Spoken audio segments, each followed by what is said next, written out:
Yes, boys, this is it. This is a synthetic fiber. We call it rayon. You mean we make cloth out of that? Yes, we do. Take that sport shirt Bob is wearing. It's made of rayon fiber.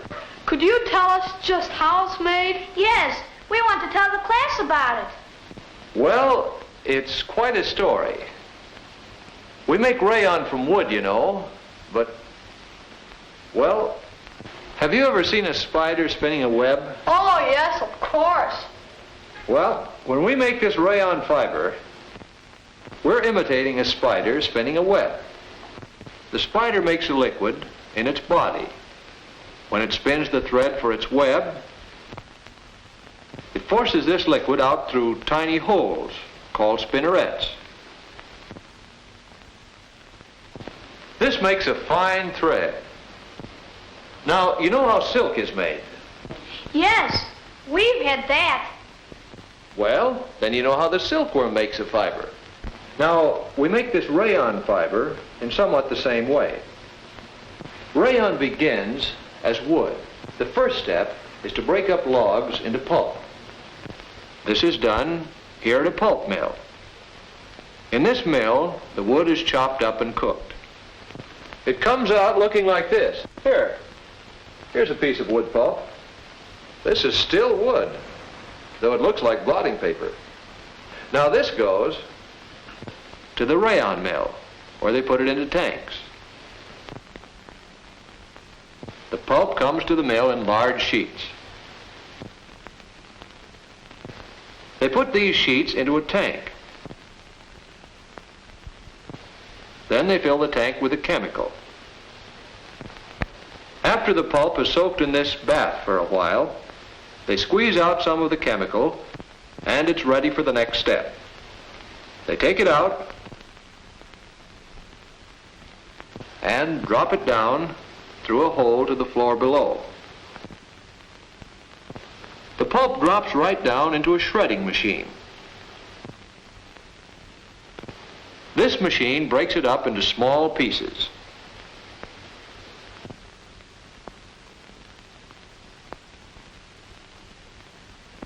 Over here's another shredder just like it. And this man is getting ready to empty it.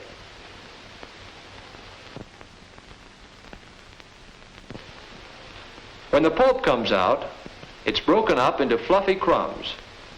And if we look inside, we can see the turning paddles that do the work.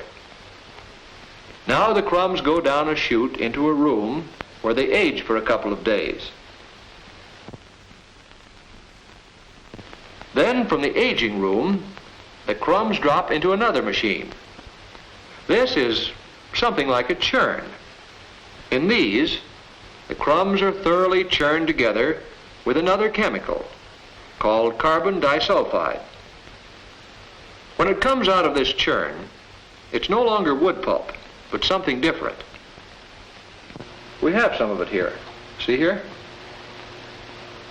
Now the next step is to dissolve this in another chemical.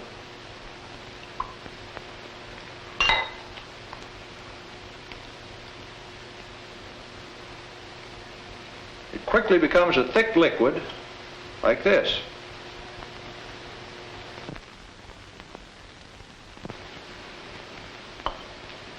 Now we're ready to make it into a fiber. I'll show you again how it works. This is an acid bath. We use this tube as a spinneret. We draw in some of the liquid, force it out through the tiny hole in the end of the tube.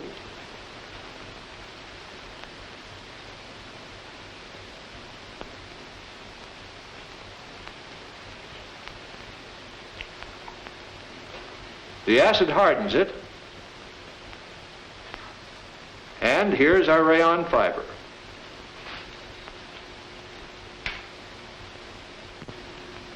Now in the mill, they do the same thing on this spinning machine.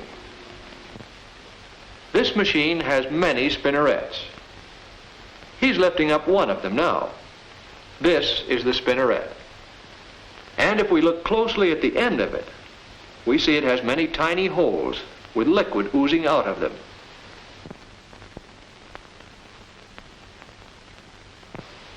Now he's putting the spinneret down into the acid bath. And here's the fiber forming. The liquid is forced out through the holes in the spinneret to form these filaments. The filaments are drawn together into a single fiber. And this is twisted into a strand of rayon yarn.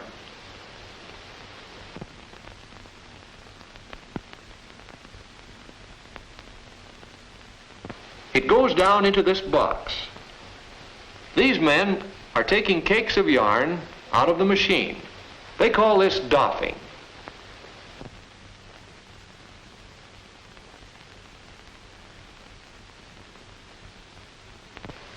Whenever enough yarn has been wound into a box, they open it up and take out the cake. A full cake of rayon yarn, ready to be washed and dried and woven into cloth. Does that tell you how we make cloth from wood, John? Yes, it gives me a pretty good idea. Say, Mr. Norden, we make cloth from coal too, don't we? Is that the same thing? Cloth from coal? Well, not quite.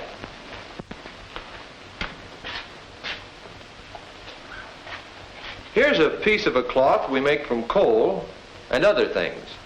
It's called nylon. But how can a soft thing like this come from a hard thing like a piece of coal? Well, boys, it's a long story, but it does begin with coal. Just ordinary coal from the mines.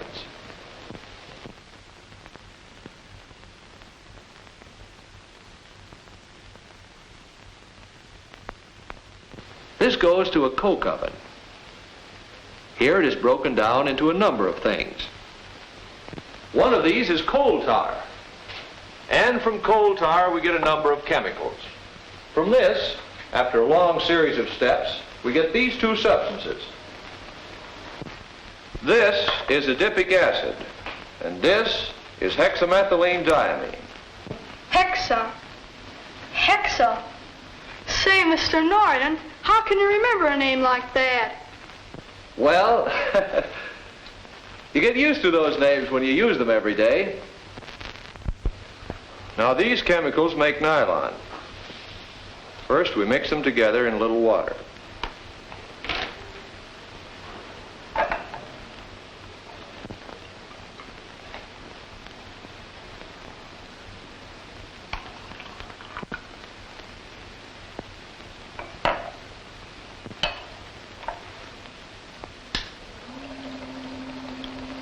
This makes a liquid we call nylon salt. Now at the nylon plant, this liquid is made in large tanks. Then it is piped into an evaporating tank. Here some of the water is boiled away. Next, it is piped into a room full of large vessels that are something like pressure cookers. The cookers are controlled by the instruments on this panel. And this man is starting to cook a batch.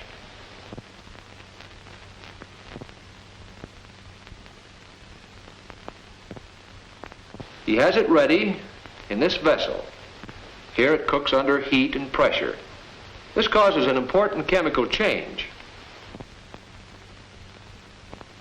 The nylon comes out of the bottom of the cooker as a wide white strip. This is solid nylon. It hardens under sprays of water, then goes into a machine that chips it into flakes. It's blended and melted, and then it's pumped to the spinnerets. Just now, this man is putting a nylon spinneret into place. And here, out it comes, the hot, molten nylon, out through the tiny holes to form these fine filaments. These filaments harden in a current of warm air. And down here, they are gathered into a single fiber. This fiber is drawn onto a machine on the floor below. This machine twists it into a single strand of nylon yarn. The strands are wound on large bobbins. And here's a full bobbin of bright, silky nylon yarn. But now, before this can be made into cloth, it has to be stretched. See how we can stretch it? This stretching gives it strength and true elasticity. Now, a lot of this nylon yarn is used for stockings, you know. Stockings are made on the knitting machines in a hosiery mill. This machine knits a number of stockings at a time. The machine has rows of needles. There. He's straightening one of the needles now.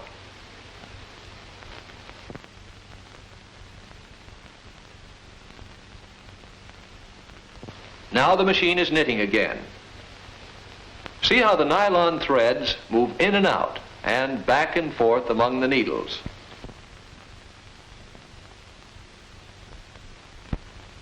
The machine knits a stocking in a broad, flat strip. To make a finished stocking, these strips have to be sewn up. And that's just what this sews the sides of strip together. Now it looks like a stocking. The stockings are done. They are put on forms and heated for a time. This sets them in the proper shape. At last they come off the forms as finished stockings. Now they're ready to be worn. Stockings of a fine, silky cloth, made by the science of chemistry from a lump of coal.